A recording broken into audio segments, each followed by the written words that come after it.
Listen, I need you to invite some others to come in because we're talking tonight about 5 signs a woman is outgrowing her old identity. I need you to invite some others to come in. This is going to be amazing tonight. Invite some others right now. I'm coming back and we're going to get into this in just a second. 5 signs you're outgrowing your old identity.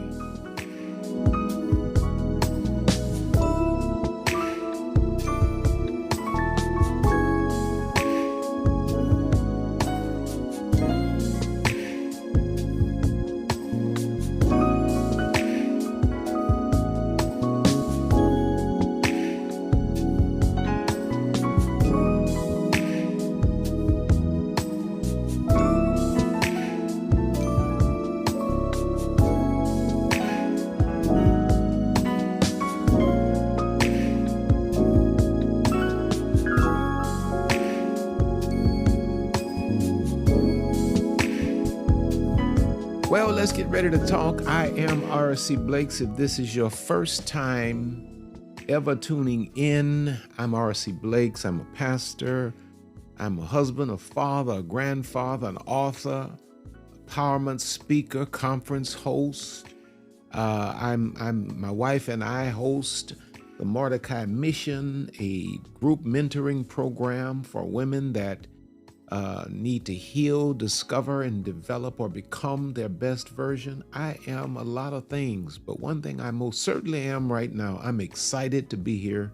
I'm excited to have you with us tonight.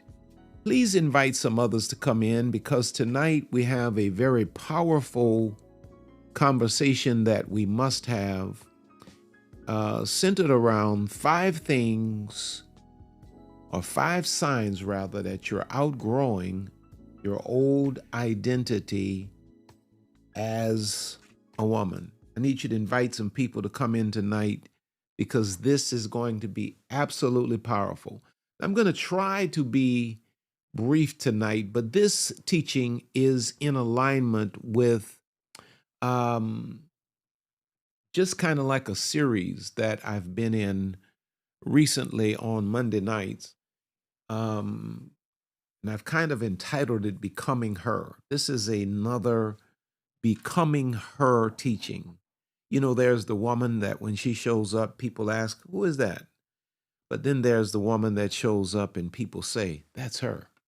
Well, this is one of those, that's her kind, this is that kind of teaching. Because there comes a point in a woman's development when the greatest obstacle to her future is no longer what happened to her. The obstacle becomes the identity she developed while surviving what happened to her. The version of you that survived your past may have been absolutely necessary. In fact, in most cases, it was absolutely necessary. But you learned how to read rooms, protect yourself, work harder than everybody else. You learned how to anticipate disappointment. You learned how to control your emotions, take care of everybody else, and keep moving when you yourself were, absolutely exhausted. Now, you should not despise that you were or became all of these things because in many ways, that version of you carried you to where you are tonight, where you are right now. If you're watching this in real time or if you're watching the replay of it. The problem is that qualities that helped you survive one season can become limitations in another. So independence can eventually become isolation. Discernment can become just flat out suspicion. Strength can become emotional hardness. Responsibility can become control, and self-protection can ultimately become an inability to receive love. And even achievement can become an addiction to proving your value. Sometimes the discomfort you feel in your present life is not evidence that something is wrong with you. You may simply be outgrowing the identity that built your current life. Now, there's an unusual picture. I wanted to use scriptures tonight that we don't typically look at. There's an unusual picture of this very thing in Zechariah chapter 3, verses 3 through 4, or 3 and 4. And it's where Joshua, the high priest, is standing before God, wearing garments that no longer agree with the position God is calling him to occupy. Now, look what the word says here in Zechariah 3, verses 3 and 4. It says, Now Joshua was clothed with filthy garments and stood before the angel. And he answered and spake unto those that stood before him, saying, Take away the filthy garments from him. Remove the filthy garments. Before Joshua moves forward, something associated with his former condition had to be removed. Sometimes God is not merely changing where you are going, He is changing what you are wearing internally when you get there. So, for this reason, we must understand this thing called identity. A few things I want to share with you, and this is just introduction and foundational. Letter A, identity is the internal picture you live from. Doesn't matter what people are saying to you on the outside, doesn't matter what your life is constructed like or opportunities you have or preparation you've made. Your identity is the internal picture that you live from. Identity is the internal picture you hold of who you are. It's what you believe you deserve. It's your identity is what you believe is possible for you. And it's how you expect yourself to function in the world. It develops through truth, and it also develops through lies. Some of you, your identity is based on lies. It's developed through experiences, family systems, relationships, culture, wounds, repeated choices, and especially the meaning you assigned to what happened to you. Identity matters because people generally, listen to this, attempt to live in agreement with the person they believe themselves to be. In fact, about it, I'll go deeper than that. People tend to automatically live in agreement with who they actually believe they are on the inside. Though some part of them may desire something different, or they may be saying or projecting something different, people tend to land where they actually believe they deserve to be. That's identity. Now, we do not simply make decisions according to what we want. Many of our decisions are shaped by who we actually believe we are. Your relationship decisions are a reflection of who you believe you are. You're a PhD woman managed by GED men because that's who you believe you are. Now, certain parts of you knows better, but then there's a part of you subconsciously that just is just locked in on, this is who I am, this is what I deserve, this is where I'm supposed to be. That's identity. Judges 6 gives us an example. The angel of the Lord approaches a brother by the name of Gideon and identifies him according to divine possibility, while Gideon answers or responds from the limitations of his personal history. The angel is talking about his divine possibility or his destiny, but Gideon responds from his history. And it's found there in Judges 6 and 12, where it says, "The Lord is with thee." Listen to this. "Thou mighty man of valor." That's how the angel approaches him.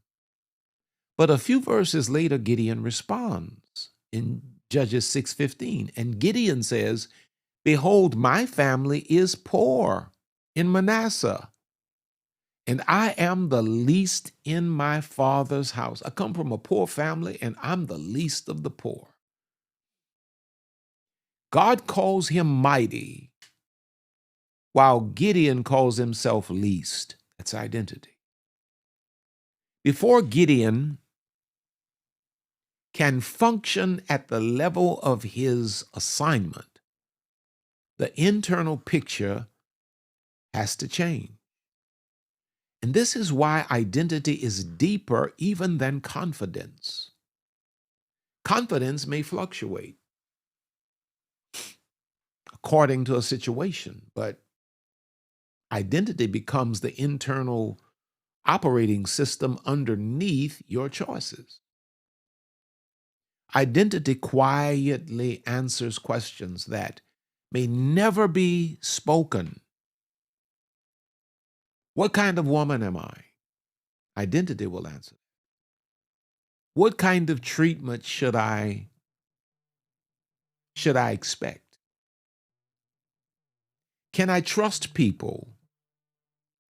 Am I safe if I am not in control?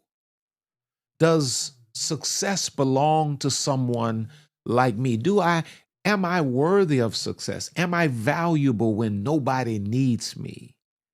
Am I allowed to rest? The answers to those questions eventually shape our what? Behavior. That's identity. A woman who identifies as the strong one may repeatedly attach herself to people who need rescuing all the time because being needed confirms her identity. A woman who identifies as the overlooked one may continually enter environments where she has to struggle for recognition. That's her identity. A woman who identifies as the one everybody leaves, nobody stays, may enter healthy relationships already preparing emotionally for abandonment. James Clear captures this connection between identity and behavior when he wrote, "Your habits are how you embody a particular identity. Repeated behavior keeps producing evidence for the person you believe yourself to be." Second thing, letter B, relative to identity, is that identity can become outdated. In fact, quite often the identity becomes outdated. Now, identity is, often constructed from experiences that happened years ago, which means a mature woman can unknowingly make present day decisions from conclusions formed by a much younger version of herself. Her circumstances may have changed, her resources may have increased, her wisdom may have grown, and her environment may be completely different while her internal identity remains frozen in an earlier season. And this is why someone can become financially secure and still think from scarcity. You ever seen anybody like that? They have more than enough money, but they live like they are, on their last dime. She can become professionally accomplished and still feel like an imposter. She can enter a healthy relationship and still prepare emotionally for betrayal. I'm just waiting for the shoe to drop. Your life can evolve faster than your identity. Your life can evolve faster than your identity. And when that happens, you become a new woman operating from an old internal definition. Now, there's an amazing example of this in the life of David in 2 Samuel 9. David restores Mephibosheth, the son of Jonathan. You'd have to read the Bible to understand all of the twists and turns here, but he's the son of who was David's best friend, who's now dead. He restores Mephibosheth. He gives him land, servants, and a permanent place at the king's table. Yet when Mephibosheth hears what David intends to do for him, he responds from the identity created by years of rejection, lack, and displacement. Listen to how he responds in 2 Samuel 9 and 8. What is thy servant that thou shouldest look upon such a dead dog as I am? Here the king is getting ready to make him wealthy, giving him a table at the king's, giving him a seat rather at the king's table. His seat had changed before his identity had changed. He was sitting at the king's table while still thinking like a discarded man. And this is one of the great dangers of an outdated identity. You can have access and still think rejected or outcast. You can have abundance and still think deprived. You can be loved and still think abandoned. You can be chosen and still think unwanted. Sometimes God has already changed your seat, but your mind is still carrying the identity of where you used to live. And this is quite often the case with many women. Now, let us see. Identity determines what feels normal. Woo! You see, identity influences what feels familiar. And people often confuse familiarity with compatibility. This is why you keep choosing the men you choose, or the man you kind of man you got multiples, but it's basically the same man in different tennis shoes over and over again. It's not necessarily type as much as it is familiarity. Chaos can feel normal because chaos is familiar. Emotionally unavailable people can feel attractive because uncertainty is familiar. Exhaustion can feel productive because overfunctioning is familiar. Being needed can feel like being loved because usefulness may once have been the way affection was secured. Even peace, listen to this, can initially feel uncomfortable when your old identity was formed in crisis. This is where a perfectly healthy husband of a man is not attractive to you. And this again is why transformation is sometimes disorienting.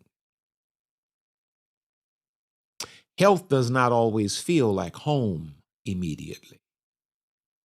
You may have to live in a healthier emotional, relational, spiritual environment long enough for your internal world to adjust to it.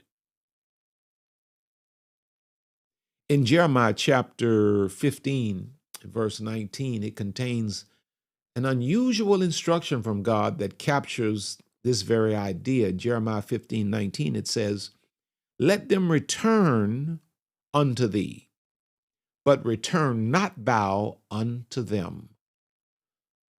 So the instruction is not to regress into a former position simply because other people remain comfortable there. Sometimes growth requires allowing familiar environments, familiar roles, and familiar reactions to remain behind you. And when this begins happening, the signs that your identity is changing become increasingly visible. Now, all of that was introduction. Now, let's get into the body of this. 5 signs you are outgrowing your old identity. Number 1, what once protected you is now starting to limit you. One of the clearest signs of identity evolution is that qualities you developed for survival no longer function in the same way. You may have become independent because people disappointed you. You may have become hyper aware because you had to anticipate trouble. Maybe you learned to control your emotions because vulnerability did not feel safe. You may have become self-sufficient because depending on people repeatedly ended in disappointment. You may have become exceptionally strong because weakness never seemed like an available option to you. Now, these adaptations should not be mocked. They helped you to survive, right? The problem begins when the armor becomes heavier than the battle. What once protected you may begin preventing your own success. It may prevent intimacy. It may prevent your own personal peace. It may prevent trust. It may prevent collaboration. It may prevent growth. And if you look in 1 Samuel 17:38-39, you'll find there where Saul puts his own armor on the young boy David before David goes to face Goliath. David attempts to move in that armor, and he eventually realizes that what was appropriate for Saul was not appropriate for his assignment. And it reads like this in 1 Samuel 17:39. He says, I cannot go with these, for I have not proved them. And David put them off him. He took them off, took that armor off. The armor was not inherently bad. It simply did not belong to David's assignment. And in the same way, there are things you may have worn psychologically because they worked in another battle, in another season, in another time. But you cannot assume that because something once protected you, you must wear it today. You see, independence can become difficulty receiving. Discernment can become suspicion.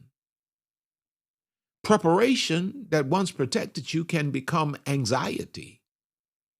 Strength can become emotional isolation.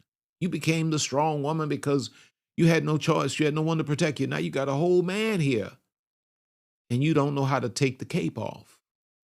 And now your man is getting frustrated with you because you're not even letting him play his role. Responsibility can become control. You needed that at one time, but now you ain't got to be responsible for everything. Self-protection can prevent intimacy, and eventually you have to examine whether a particular behavior is still protecting you or whether that behavior has begun preventing you from experiencing the life you truly desire. The woman who survived your past may not be equipped to lead in your future. There comes a moment when healing requires thanking the old version of yourself for getting you here, while also releasing her from command. This brings us to point number 2. Your old definition of success stops satisfying you. You know that you are outgrowing your old identity when your definition of success that you used to have no longer satisfies.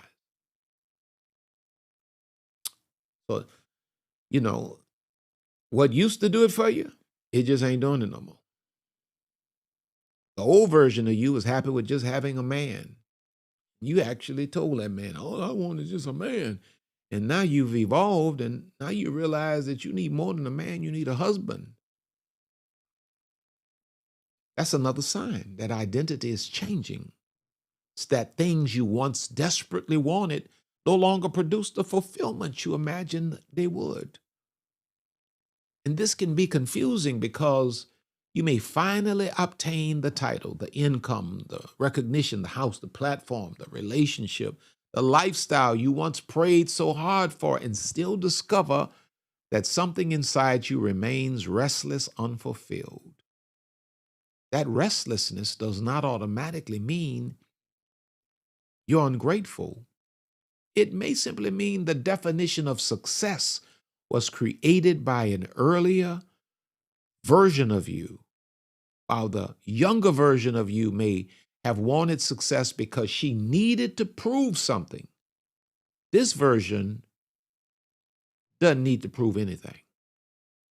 Another version of you may have needed security because she remembered instability. This version is well capable of protecting and taking care of herself. Another version may have needed visibility because she remembered being invisible, overlooked. But the woman you are becoming today may now be asking different questions about meaning, peace, contribution, legacy, freedom, spiritual depth, and relationships, legacy, all of these things.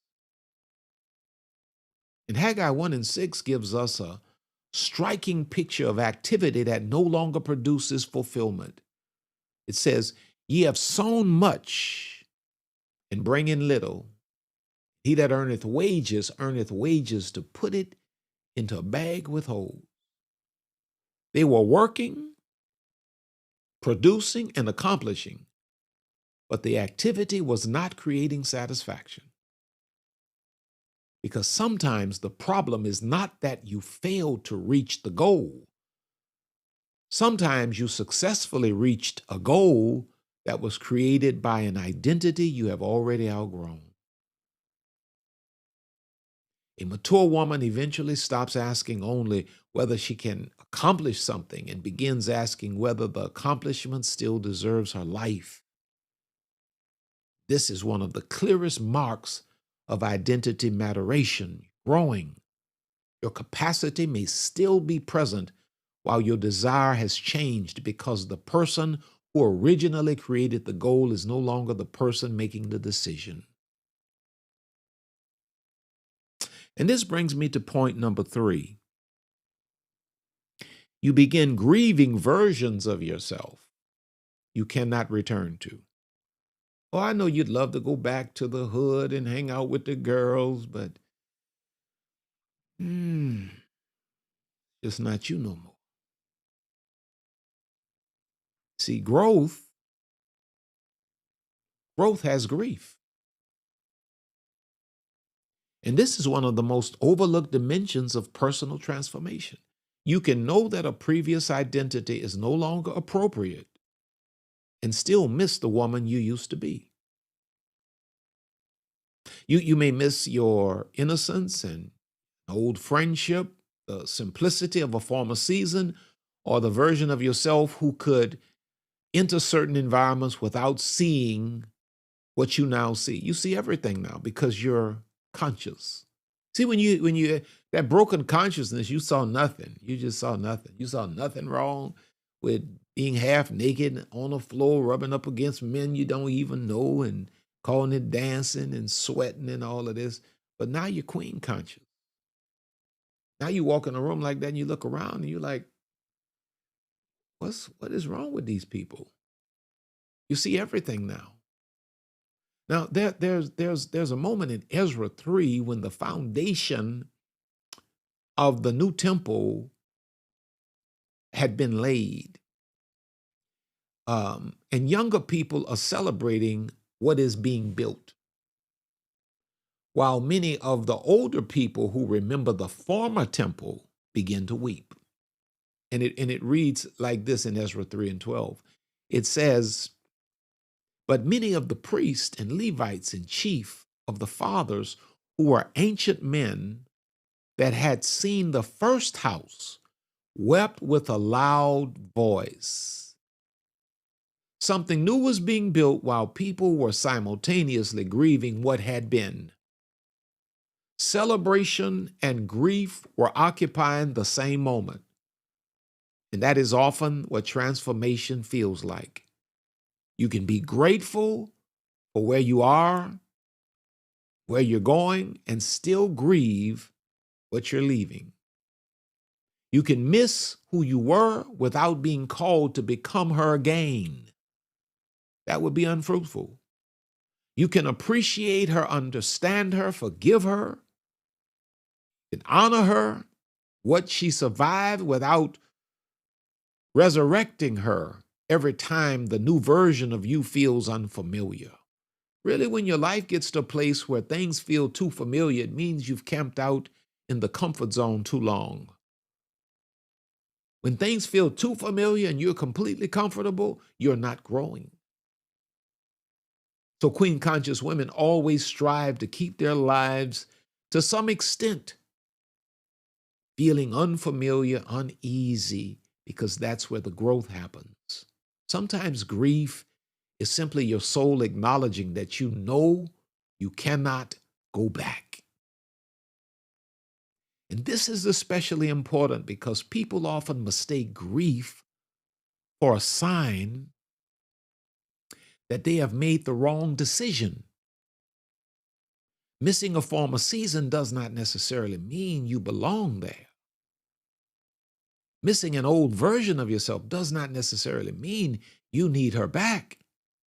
Sometimes grief is simply the emotional cost of growth. So you can come to a point where you say of a relationship, it's over, and you can, know clearly in your heart, in your mind, in your spirit, and be completely, totally done, and know that there's absolutely no future, and still have moments where you grieve what you probably hoped could have been. But you grieve situations like you grieve the death of a loved one. You remember them, you bury them, you leave, and you go back to life. Now, number four,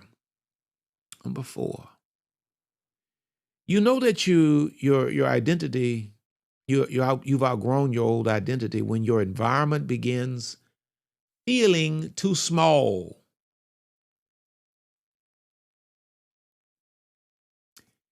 It begins to feel too small before you know what's next. You don't even know what's next, but you know what is not it. Have you ever been there? Please put it in the chat if you have. Have you ever been to a place where you've grown so much that you don't know what's next, but you know that what is ain't it no more? One of the most uncomfortable stages of identity transition comes when the old environment is emotionally finished, but the new environment has not fully appeared. You no longer fit where you were, but you cannot completely see where you are going. That's a strange season right there. It's when you've outgrown your old circle, but you're growing into your new circle. So for a moment, brief moment, you feel like you're in isolation because you no longer fit in your old circle. You're too big for that. And your new circle is waiting on you, but you're growing into that. And there's this germination period, like the seed that's germinating beneath the soil. The warmth of the sun is drawing it to the surface, and then finally one day, voila, it appears and it's now a part of the garden. Well, you're in the germination stage. You no longer fit where you were. You're no longer just a seed. You're too big for that. But you're not yet a part of the garden because you haven't broken the ground yet. You're about to appear, though. The conversations, that, once stimulated you begin to feel repetitive. We talking about the same old stuff. We're constantly gossiping. All we talking about is, who got a man, when we gonna get a man, and you broke, your lights off. They just repossessed your car. Come on now. And we trying to talk about the same stuff. Conversations become repetitive. Friendships that once felt natural may begin requiring you to shrink to just fit into the group. Work that once challenged you may become mechanical, and sometimes nothing is dramatically wrong. It simply no longer fits, or you no longer fit it.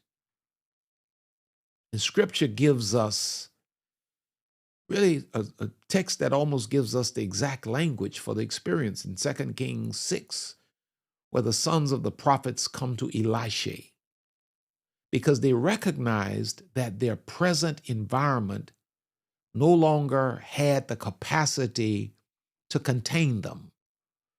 And so they go to Elisha in 2 Kings 6, 1 and 2, and says, "Behold, now the place where we dwell with thee is too small or too strait for us. Let us go, we pray thee, unto Jordan, and let us make a place there." Nothing was necessarily wrong with the old place. They had simply outgrown its capacity. And this is an important distinction because everything you leave does not have to be toxic. And everything you outgrow does not have to be evil. Some things were appropriate for the person you were when you entered, at that season, but they do not fit now. And this is where people often panic and return to the familiar. The old environment may feel safer because you understand how to function there. However, familiarity is not confirmation, and familiarity certainly is not fulfillment. Sometimes the discomfort is not telling you to return, it is announcing that your internal dimensions have simply changed. Because growth often creates a temporary period in which you feel too large for the old space and not yet established in the new one. And that tension can feel like confusion, but it may actually be evidence that your identity is in transition. And this brings me to our final point for tonight. Point number 5. You know that you've outgrown your old identity when you realize your new identity requires a new life. I can't live the same life. No. Your new identity requires a new life. Eventually, identity work becomes architectural. See, that's why. Have you paid attention? I'm shifting our conversations on Monday nights. We're not just talking about, men and what they don't do right and how men not and how to get a relationship. I'm always talk about that. But now we're working on identity because a lot of the failures that women have in terms of men is because the architecture of your identity is not in place. And this is why certain things have access to you, because identity work becomes architectural. When the woman changes, the structure surrounding the woman eventually has to change as well. New identity requires new habits, new rhythms, new boundaries, new relationships. new conversations, new stewardship, new financial behavior, new responses, and new expectations. Sometimes it even requires new definitions of success, love, leadership, femininity, purpose, spirituality, relationships, and even peace. You cannot indefinitely announce that you are becoming someone new while protecting every structure designed around the old you. Did you hear that? Now, there's an unusual picture of this in 2 Kings 4 when a widow comes to Elisha in financial crisis. And Elisha tells her to gather vessels, just pots and jars. Gather vessels. He asked, what do you have in the house? She said, I have a little oil in the house. He said, go get a lot of vessels. He's trying to figure out how to, get through this financial crisis. He says, borrow a lot of vessels. Before the oil begins to flow, we have to have the vessels in place. The intent when you read the story, the intent was to supernaturally multiply the oil, but the oil needs a container. He says, right there in 2 Kings 4:3, he says, go borrow thee vessels abroad of all thy neighbors, even empty vessels. Borrow not a few. The oil continued flowing until every available vessel had been filled.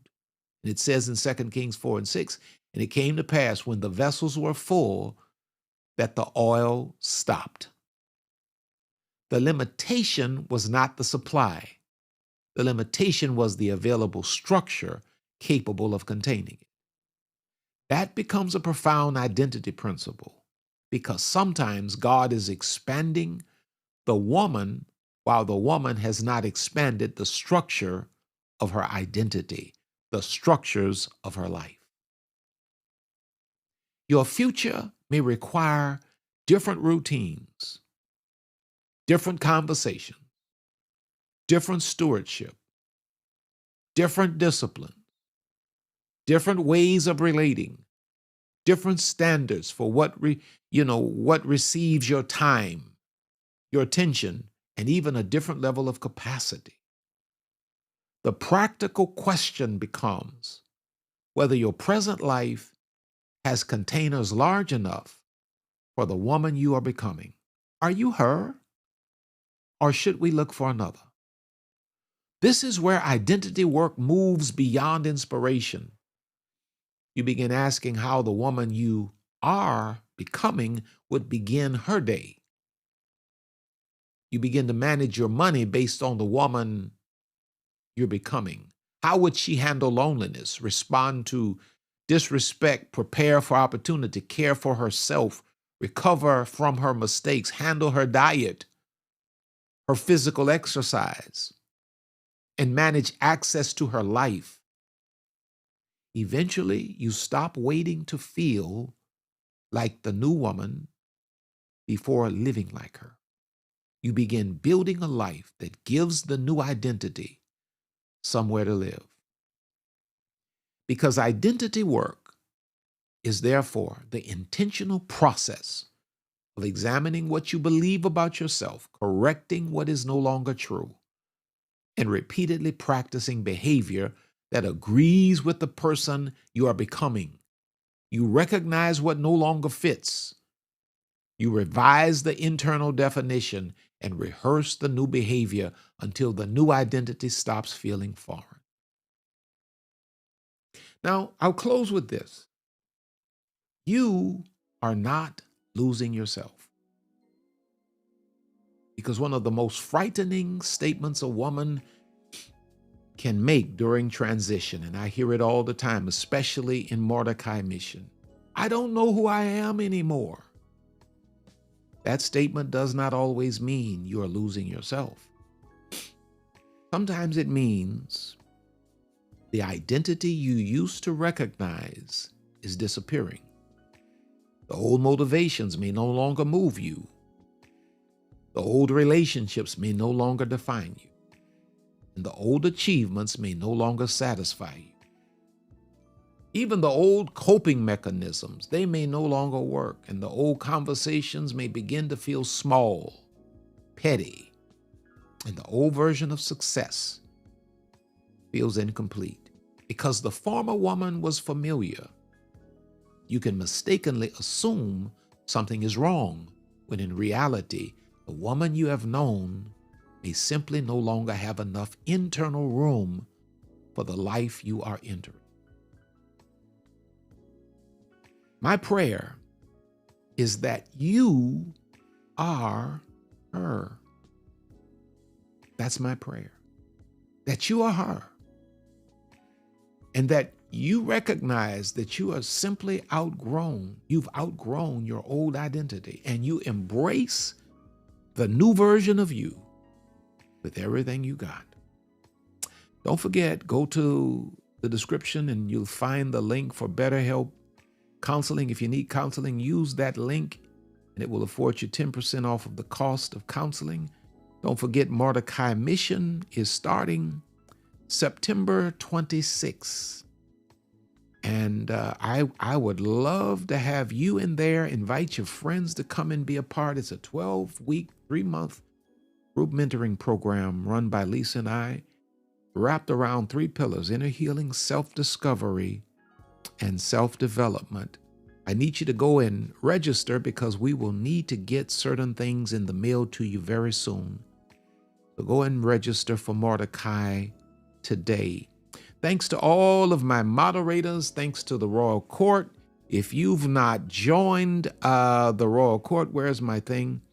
If you've not joined the Royal Court, you must do so. You must do so because it is an amazing community. I have thoroughly enjoyed my time with you tonight, and I want you to know that you are on top and you're going higher. God has more in store for you. I'm rcblakes saying to you once again, I love you with all of my heart, and I want you to know I'm going to see you at the top. In Jesus' name.